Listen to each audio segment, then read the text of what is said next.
నమస్తే, welcome to KTV Telugu. గత 2 రోజుల నుంచి రాష్ట్ర వ్యాప్తంగా జరుగుతున్న ఒక చర్చ, ఎమ్మెల్యే కోట ఎమ్మెల్సీల ఎంపిక ప్రక్రియ ఏ విధంగా జరుగుతుంది ఏంటి. ముందుగా అనౌన్స్ చేసిన ఇద్దరు వ్యక్తుల్లో కూడా ప్రముఖంగా అద్దంకి దయాకర్ పేరు గట్టిగా వినిపించింది, తర్వాత బలమూరు వెంకట్. సో వీళ్ళిద్దరు పేర్లు నిన్న మొన్నటి వరకు వినిపించినా సరే, ఎట్టకేలకు నిన్న సాయంత్రం కాంగ్రెస్ పార్టీ హైకమాండ్ ఈ నిర్ణయాన్ని వెనక్కి తీసుకొని కొన్ని మార్పులు చేర్పులు చేసి ఎవరైతే వర్కింగ్ ప్రెసిడెంట్గా ఉన్నారో ప్రస్తుతానికి మహేష్ కుమార్ గౌడ్, అతన్ని కూడాను ఎమ్మెల్యే కోట ఎమ్మెల్సీగా ఎంపిక చేయడం జరిగింది. సో ప్రస్తుతానికి అద్దంకి దయాకర్ విషయాన్ని కొంచెం పక్కన పెడితే కనుక బలమూరి వెంకట్ అలాగే Congress party working president Mahesh Kumar Goud గురించి మనం చూసుకున్నట్లయితే, బలమూరి వెంకట్ ఎన్ఎస్యు రాష్ట్ర అధ్యక్షుడిగా ఉన్నాడు. సో ఆయన అంటే గత కొద్ది కాలంగా విద్యార్థి సంఘం నాయకులు ఉన్నారో వీళ్ళందరితో కూడాను చాలా ఎక్కువగా మమేకమై కాంగ్రెస్ పార్టీ వాయిస్ని చాలా బలంగా తీసుకువెళ్ళిన వ్యక్తి బలమూరి వెంకట్. సో అది కాక తిరిగి అంటే రాజకీయ అనుభవం అంటే బ్యాక్గ్రౌండ్ ఎవరైతే వాళ్ళ పెద్దలు ఉన్నారో వాళ్ళందరూ కూడా బ్యాక్గ్రౌండ్లో రాజకీయంగా లేకపోయినా సరే అంటే ఓపెన్గా జనంలో నుంచి వచ్చిన నాయకుడు బలమూరి వెంకట్ అని చెప్పుకోవచ్చు. ఎందుకంటే గతంలో చాలాసార్లు జైలుకు వెళ్ళిన వ్యక్తి బలమూరి వెంకట్ కాబట్టి అతను ఏదైతే బయటకు వచ్చిన తర్వాత చాలాసార్లు కాంగ్రెస్ పార్టీ ఎప్పుడైనా సరే కష్టపడే వాళ్ళు గుర్తిస్తుంది. అంటే తనకి ఎమ్మెల్యే టికెట్ రాని పక్షంలో కూడాను ఆయన ఇలాంటి వ్యాఖ్యలు చేశాడు. సో ప్రస్తుతానికి నిన్న కొన్ని ప్రముఖ ఛానళ్ళతో కొన్ని ప్రముఖ వార్తాపత్రికలతో మాట్లాడుతూ కూడా ఆయన ఒక మాట గుర్తు చేశారు. కాంగ్రెస్ పార్టీ ఎప్పుడు కూడా కష్టపడే వ్యక్తులకి న్యాయం చేస్తుంది, ఎలాంటి అన్యాయం చేయదు అనడానికి నిదర్శనం నాకు ఇచ్చిన ఎమ్మెల్సీ అని చెప్పేసి కూడాను ఆయన చెప్పడం జరిగింది.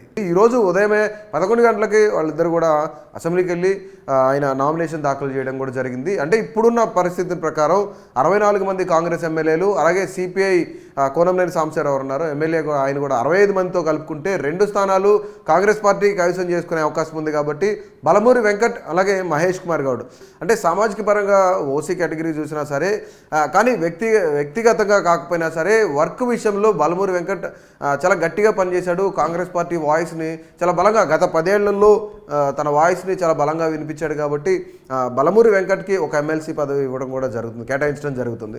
సో రెండో వ్యక్తి మహేష్ కుమార్ గౌడ్ గత ఎన్నికల్లో ఎమ్మెల్యే టికెట్ ఇస్తారని భావించినా సరే ఆ ఎమ్మెల్యే టికెట్ తీసుకోకుండా వర్కింగ్ ప్రెసిడెంట్గానే గత 10 ఏళ్లలో కాంగ్రెస్ పార్టీ అంతర్గత విషయాల్లోనూ సంస్థాగత విషయాల్లోనూ కూడాను చాలా ముందుండి ప్రతి ఒక్కదాన్ని ఇనిషియేటివ్గా తీసుకొని ఆయన వర్క్ చేయడం జరిగింది. దానికి నిదర్శనంగా కాంగ్రెస్ పార్టీ ఆయనకి ఎమ్మెల్యే కోట ఎమ్మెల్సీ నామినేషన్ దాఖలు చేయడానికి అవకాశం ఇచ్చింది. అది నిన్న సాయంత్రం అంటే మొన్నటి వరకు కూడాను గత 2-3 రోజుల నుంచి కూడాను అద్దంకి దయాకర్ అలాగే బలమూరి వెంకట్ ఇద్దరు రేస్లో ఉన్నారని తెలిసింది.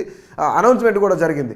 వెరీ రీసెంట్గా నిన్న సాయంకాలం ఒక ప్రెస్ రిలీజ్ అయితే చేసింది కాంగ్రెస్ పార్టీ. బలమూరి వెంకట్ని అలాగే మహేష్ కుమార్ గౌడ్ని కూడా ఇందులో చేర్చడం జరిగింది. వీళ్ళిద్దరికీ కూడాను ఈ పదవులు వర్తిస్తాయని కూడా కాంగ్రెస్ పార్టీ అధిష్టానం నిర్ణయం తీసుకుంది. అసలు అద్దంకి దయాకర్ని మార్చడం వెనుక ఎవరున్నారు, అద్దంకి దయాకర్ని ఎందుకు మార్చారు, దీని యొక్క ముఖ్య ఉద్దేశం ఏంటి అంటే, అద్దంకి దయాకర్ విషయానికి వస్తే దాదాపుగా 2004 నుంచి 2014 వరకు బాల మహానాడు జాతీయ అధ్యక్షుడిగా ఉన్నాడు ఆయన.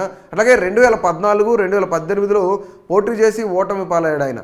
అంటే ఎక్కువ మెజారిటీ ఏం కాకుండా చాలా తక్కువ ఓట్ బ్యాంక్తో ఆయన ఓడిపోయిన పరిస్థితి ఉంది. మొదటిసారి 1000 ఓట్లతో, రెండోసారి 400 పైచిలకు ఓట్లతో ఆయన 2 సార్లు కూడాను 1000 ఓట్లతోనే 1000 లోపు ఓట్లతోనే ఓడిపోవడం జరిగింది. కానీ అద్దంకి దయాకర్ ఒక కాన్స్టిట్యున్సీకి పరిమితమైన వ్యక్తి కాదు. ఎందుకంటే అతను ఎంబీబీఎస్ చేశాడు, డాక్టర్ అతను. దట్టు ఆయన తెలివైన వ్యక్తి. ఏం మాట్లాడినా సరే చాలా క్లారిటీగా, ఏది జరిగినా సరే ఎదుటి వాళ్ళని ఏదన్నా డిఫెన్స్లో పడేయడానికి కూడా అద్దంకి దయాకర్ వాయిస్ చాలా గట్టిగా వినిపిస్తాడు. దట్టు కాంగ్రెస్ పార్టీ వాయిస్ ఏదైతే ఉందో కాంగ్రెస్ పార్టీ వాయిస్ని రాష్ట్రం అంతా వ్యాపించేలాగా మాట్లాడిన వ్యక్తి, అనేకమైన సందర్భాలు, అనేకమైన డిబేట్లు, అనేకమైన విశ్లేషణలో పాల్గొన్న వ్యక్తి అద్దంకి దయాకర్.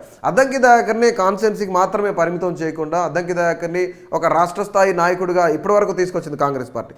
కానీ ఇది ఇలా ఉంటే అద్దంకి దయాకర్ని ఈ యొక్క ఎమ్మెల్యే కోట ఎమ్మెల్సీ నుంచి తప్పించడానికి ముఖ్యమైన కారణం ఏంటి? నిజంగానే అంటే రేవంత్ రెడ్డి కోర్ కమిటీలో నంబర్ 1 పొజిషన్ ఎవరికైనా ఉందంటే అది అద్దంకి దయాకర్కే అని చెప్పుకోవచ్చు. అంటే ఎమ్మెల్యే సీట్ ఇవ్వనప్పుడు కూడా ఆయన అదే చెప్పాడు, కాంగ్రెస్ పార్టీ ఏది నిర్ణయిస్తే, అధిష్టానం ఏది నిర్ణయిస్తే దాన్ని స్వీకరించడానికి అద్దంకి దయాకర్ అనే వ్యక్తి చాలా నిరాడంబరంగా ఉంటాడు. కాబట్టి దాన్ని స్వీకరించడానికి సిద్ధంగా ఉంటాడు ఎప్పుడు కూడా అని చెప్పేసి ఆయన అనేకమైన చర్చల్లో పాల్గొన్నప్పుడు, అనేకమైన సభల్లో పాల్గొన్నప్పుడు ఆయన చెప్పిన మాట ఇది. ఇకపోతే అద్దంకి దయాకర్ని ఎమ్మెల్యే కోట ఎమ్మెల్సీలోంచి తప్పించిన తర్వాత ముఖ్యంగా కొన్ని ప్రముఖ వార్తాపత్రికలు రాసిన ఏదైతే ఉన్నాయో వార్తలు ఉన్నాయో అది కూడాను లేదంటే కొన్ని మీడియా ఛానల్స్ ప్రచురించిన ప్రాథమికంగా అందుతున్న సమాచారం ప్రకారం 3 పదవులు అయితే సిద్ధంగా ఉన్నాయని చెప్పేసి బయట వినిపిస్తున్న టాక్. అలాగే కొంతమంది విశ్లేషకులు చెప్తున్న మాట కూడా ఇదే. ముఖ్యంగా మొట్టమొదటిగా అద్దంకి దయాకర్ని గవర్నర్ కోట ఎమ్మెల్సీలో కూడా ఎంపిక చేసే అవకాశం ఉందని చెప్పారు. కానీ ఇక్కడ మనం చూసుకున్నట్లయితే ఇక్కడే ఎమ్మెల్సీ పదవి ఇవ్వలేదు కాబట్టి, ఎమ్మెల్యే కోటాలోనే ఎమ్మెల్సీ ఇవ్వలేదు కాబట్టి గవర్నర్ కోటాలో ప్రముఖంగా వినిపించే పేర్లు, ఆయా రంగాల్లో కృషి చేసిన పేర్లు ఎవరైతే సాంస్కృతిక శాఖ కానీ ఇలాంటి డిఫరెంట్ శాఖలకు సంబంధించిన వాళ్ళు మాత్రమే తీసుకుంటారు కాబట్టి గవర్నర్ కోటాలో కొంతమేర ఛాన్స్ లేదనేది తెలుసుకోవచ్చు.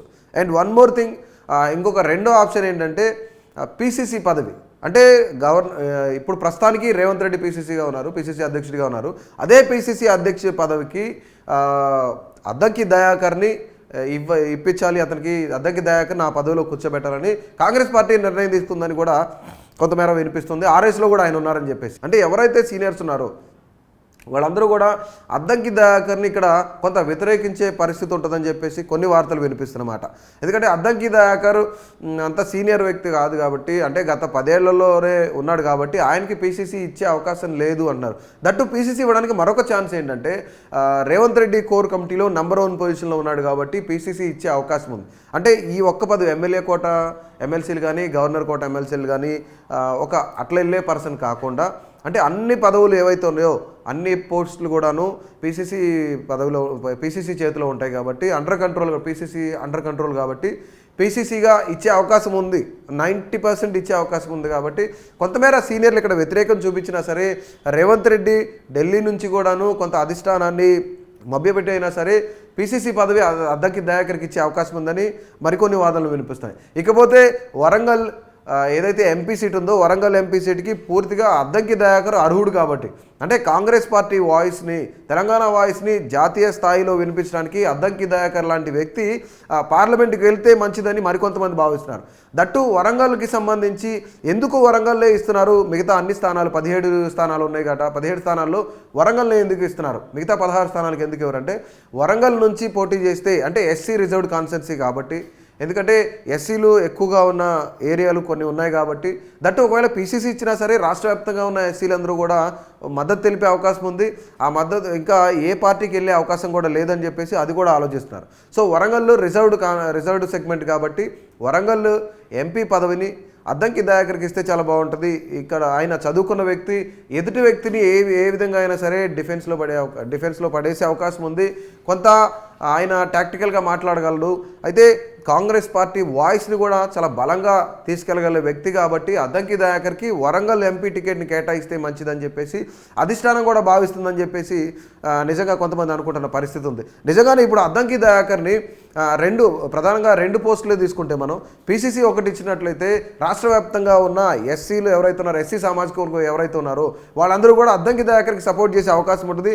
దట్టు రేవంత్ రెడ్డి కోర్ కమిటీలో రేవంత్ రెడ్డికి చాలా దగ్గరగా ఉండే వ్యక్తుల్లో అద్దంకి దయాకర్ ముఖ్యమైన వ్యక్తి కాబట్టి, చాలా ముఖ్యమైన వ్యక్తి కాబట్టి పీసీసీ అధ్యక్ష పదవి వరించే అవకాశం కూడా ఉంది.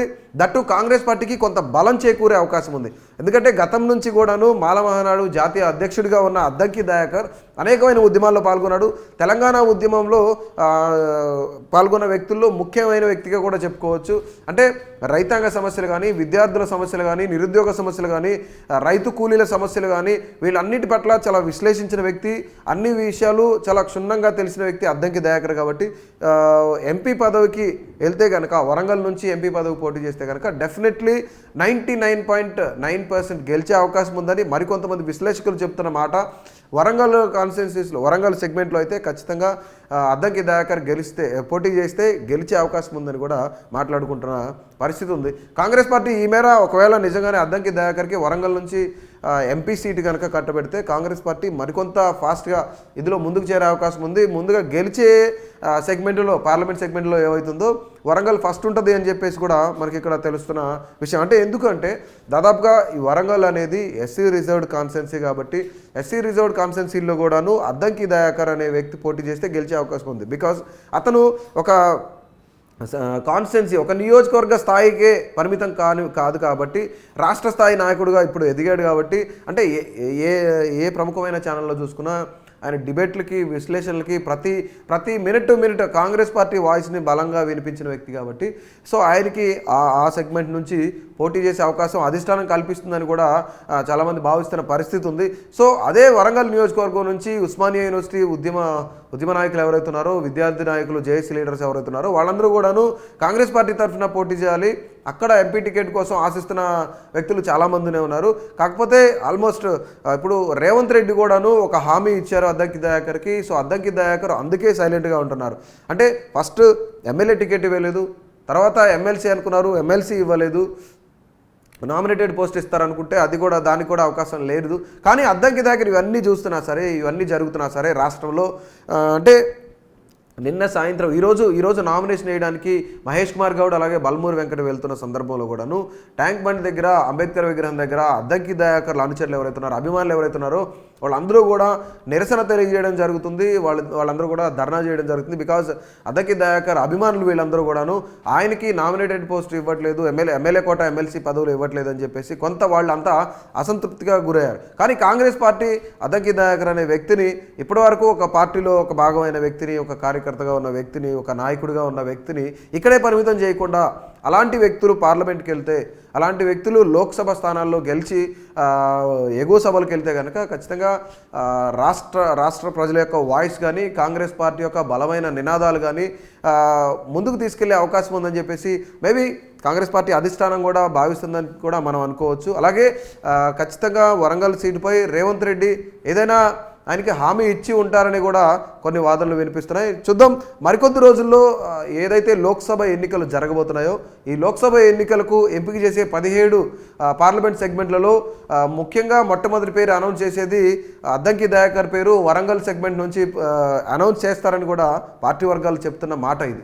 సో చూద్దాం మరికొద్ది రోజుల్లో ఎవరెవరు ఎక్కడి నుంచి పోటీ చేస్తున్నారు, అసలు అద్దంకి దయాకర్ ముఖ్యంగా సైలెంట్గా ఉండడానికి ముఖ్యమైన కారణం ఈ ఎంపీ టికెట్ అయినా లేదా ఏదైనా నామినేటెడ్ పోస్ట్ ఇస్తారా అనేది కూడా మరికొద్ది రోజుల్లో మనం చూద్దాం. ఇలాంటి మరిన్ని ఇంట్రెస్టింగ్ అప్డేట్స్ కోసం అలాగే AP political minute to minute updates కోసం ఆ కేటీవీ తెలుగును సబ్స్క్రైబ్ చేయండి, అలాగే ఫాలో చేయండి. అంతవరకు సెలవు, నమస్తే. Please do subscribe to. Please do subscribe to. Please do subscribe to. Please do subscribe to. Please do subscribe to. Please do subscribe to KTV Telugu. KTV Telugu. KTV Telugu. KTV Telugu. To KTV Telugu. KTV Telugu. Please do subscribe to KTV Telugu.